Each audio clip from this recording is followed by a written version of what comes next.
Letters to Lelia, by Frances Rosenfeld. Chapter 2, The Gates of Perception. Who is in charge of the hors d'oeuvres? Seth asked. Sister Abigail, Roberta replied, focused on a delicate piece of machinery that needed soldering under the microscope. You're not serious, Seth yelled, making Roberta's hand shake for a second. The pen slid over the board, covering it with a slobber of molten metal. Thanks, Roberta snapped, snatched the slide from the microscope, and threw it on the growing pile of similar slides in the trash can, proof that the sister had kept very busy the whole morning. Who in their right mind would put Sister Abigail in charge of cooking anything? Seth continued, like a slow-growing storm, ready to strike at any moment. Do you realize that I've been working on that board for the last 6 hours and I finally got it right? Sister Roberta growled at Seth. That means your next one will be even better. Who put Sister Abigail in charge of the hors d'oeuvres?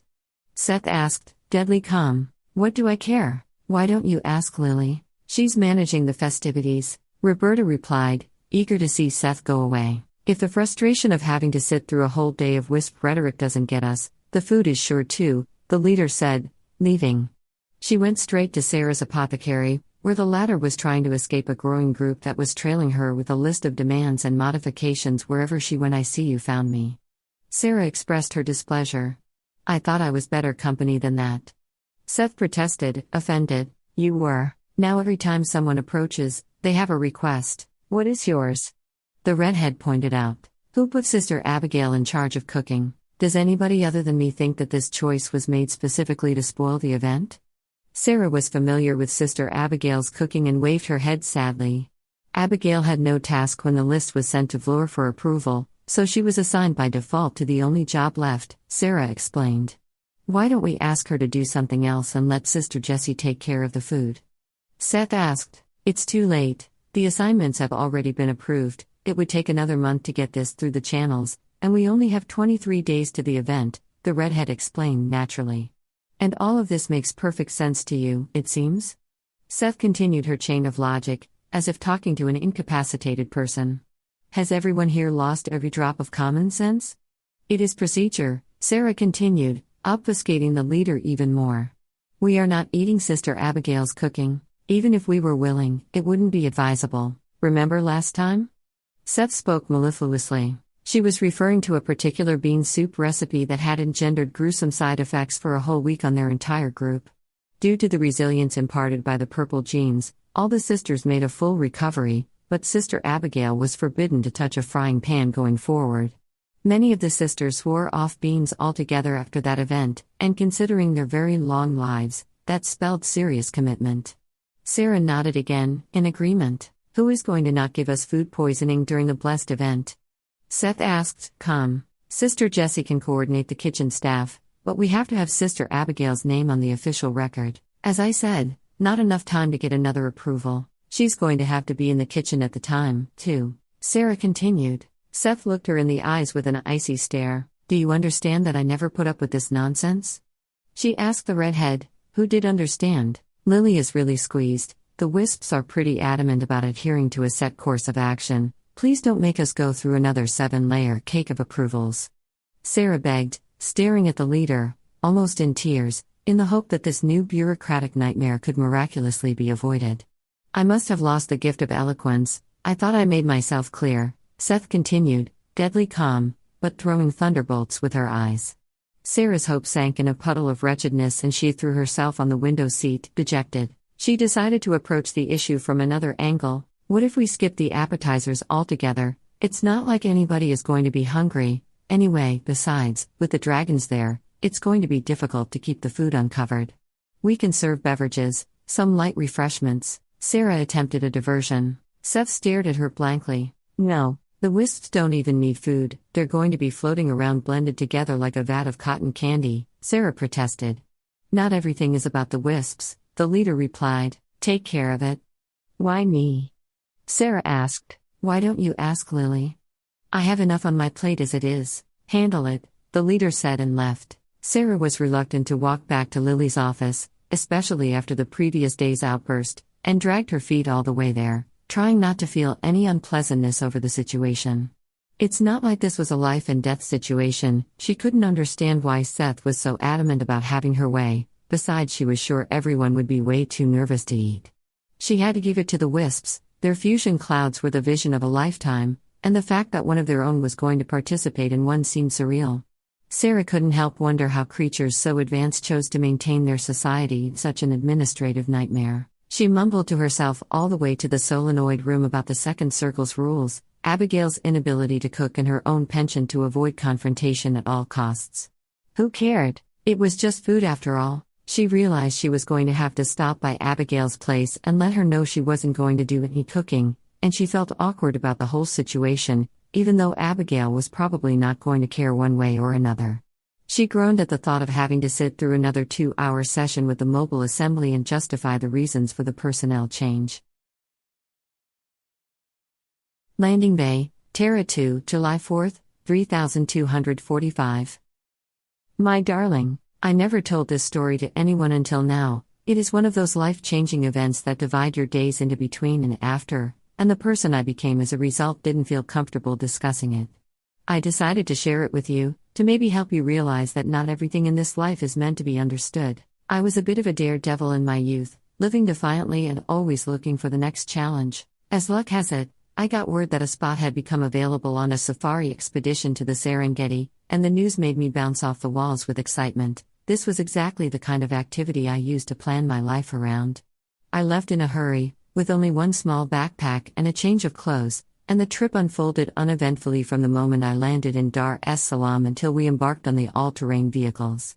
A few days into the expedition, hot and sweaty under the African sun, we saw a watering hole in the distance, a wonderful opportunity to take pictures of wildlife and refill our canteens with water. As quiet as we tried to be, we still startled a small group of zebras and gazelles, to the displeasure of the lion pride who watched placidly as their afternoon snack ran away. They were enjoying their afternoon siesta a short distance from us, in the tall grass of the savannah and under the rare foliage of an acacia tree. We wandered about, careful not to disturb them, filled our containers with water and were getting ready to leave. The group was tired and absent-minded from all that relentless sun bearing down on us, and, as I said, some things defy understanding, so this is what happened next. As I straddled the rocky shore, trying to approach the water, I slipped and fell, and in the process cut a deep gash in my leg. The pain was so intense I passed out instantly. I didn't have time to scream for help, or see the tired and distracted group get back into the vehicles and leave. I don't know how long it was until I came to, but it was night already, and I could hear the terrifying roars of the lions getting ready for the morning hunt. I was sure that the smell of blood would draw them to me, and it was just a matter of time until I ended up as their next meal. I couldn't move and felt that a fever was starting to build up, clouding my vision and my thinking. I must have lost a lot of blood, because I was going in and out of consciousness, and the last image I saw before I passed out again was the gigantic shape of a growling lioness sniffing my face, hesitantly.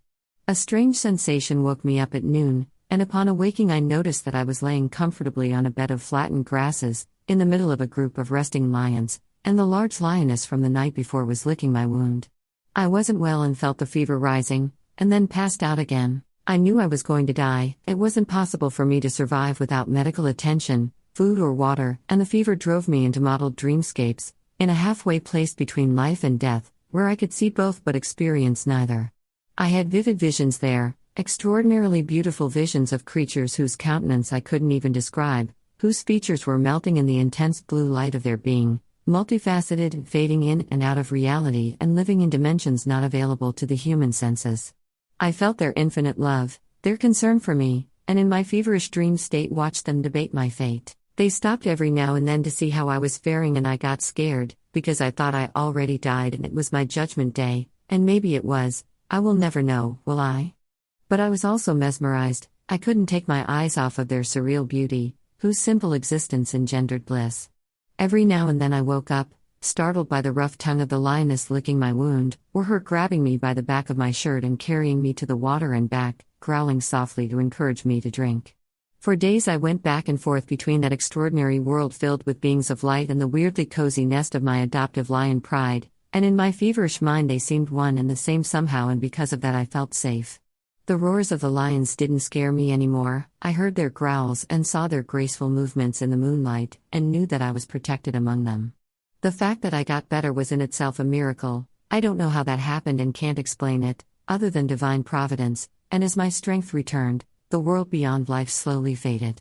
I was so sad, so extraordinary hurt to let it go. It felt like I was ripped apart from half of myself. Every time I lifted my eyes, I saw the lioness care for me with the love and dedication she would only give her own cubs, while the other members of the pride glanced tolerantly in my direction, willing to share the fruits of their common hunt with the strange sickly pup that I was. My adoptive lioness chewed up little morsels of raw meat and thrust them in my direction, licking my face and nudging me with its nose to eat. I wished I could, but my stomach revolted when a tiny morsel of the offering reached it. However, as my health returned, it brought with it a ravenous hunger, and I quenched it with the acacia flowers that were blooming abundantly at the time. I didn't understand why the lion pride decided to accept me as a member, instead of seeing me as the yummy lunch that I was, but I didn't feel in danger in any way among them and started appreciating how unusual and extraordinary this experience was, living among the lions, something that the overheated imagination and thirst for adventure of my reckless youth could not conjure under normal circumstances. My sweet child, you know what Sister Joseph keeps saying, you don't need to look for trouble, trouble is sure to find you. There is no way, in your daily life, to anticipate or prepare for a situation like the one above. It is something you just live through, grow from, and are forever changed. Nobody can stay the same after visiting thereafter, and I was no exception. Every priority I had, every ambition, every drive, faded in the magnitude of existence itself and the awe of things that defy understanding.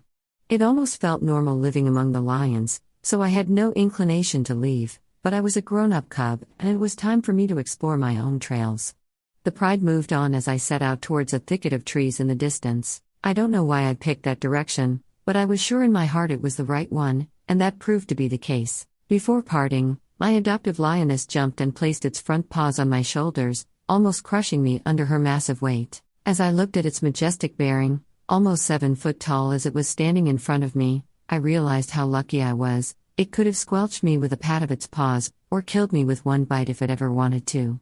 The lioness looked at me with what in a human's eyes I would have read as great sadness, then jumped back with a small growl, turned its back at me, rejoined the pride and never looked back.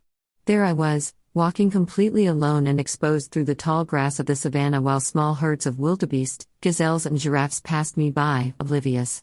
I cried the entire time, out of weakness, out of relief to be alive, out of hard-to-define emotions. I cried because I missed my newfound lion family. As absurd as it sounds, I cried at the loss of that extraordinary world beyond life, so unbelievable in its infinite dimensions that even the stunning beauty of the Serengeti plains, punctured by rock outcroppings and caressed by sinuous slow-flowing rivers, seemed dull by comparison.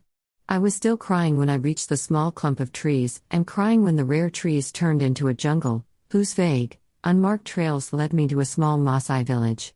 The villagers took care of me and dressed my wound with a thick mixture of herbs and bark to help it heal completely. When I was healthy enough to travel, they took me with them to Zanzibar on one of their trips to the spice market. The rest of the story is quite mundane, filled with modern conveniences and administrative requirements. I re-established my identity, got travel papers, figured out how to contact my family and got a plane ticket back to Singapore. I performed all of these tasks in a daze, as if watching somebody else's life, and when I got back home my mind was so far away that my family almost didn't recognize me.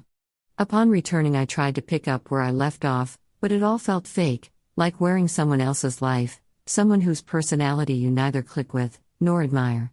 As I said, some moments divide life into before and after, and the people who inhabit these separate parts are very different. I wasn't afraid of death before this adventure, obviously, otherwise I wouldn't have defied it on a dare at every turn, but after I realized that not being afraid of death and not caring about life are two completely different things.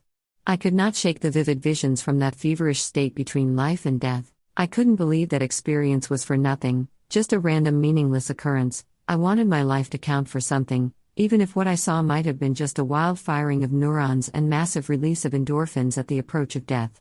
I didn't know where to start in my search for meaning, so I joined this small community gardening group, which had some religious affiliations, and since my daredevil was just tamed, not dead, I jumped at the chance to join some of them on a trip to a small experimental farm in the south of France, which had the reputation of working miracles in the world of horticulture. I was supposed to be there only for a week, but again, faithful to my drive to live on impulse, I stayed. The sisters didn't ask why, or for how long, They just prepared a bed for me and gave me a tiny lot of brick rubble to work on. How strange is life, huh?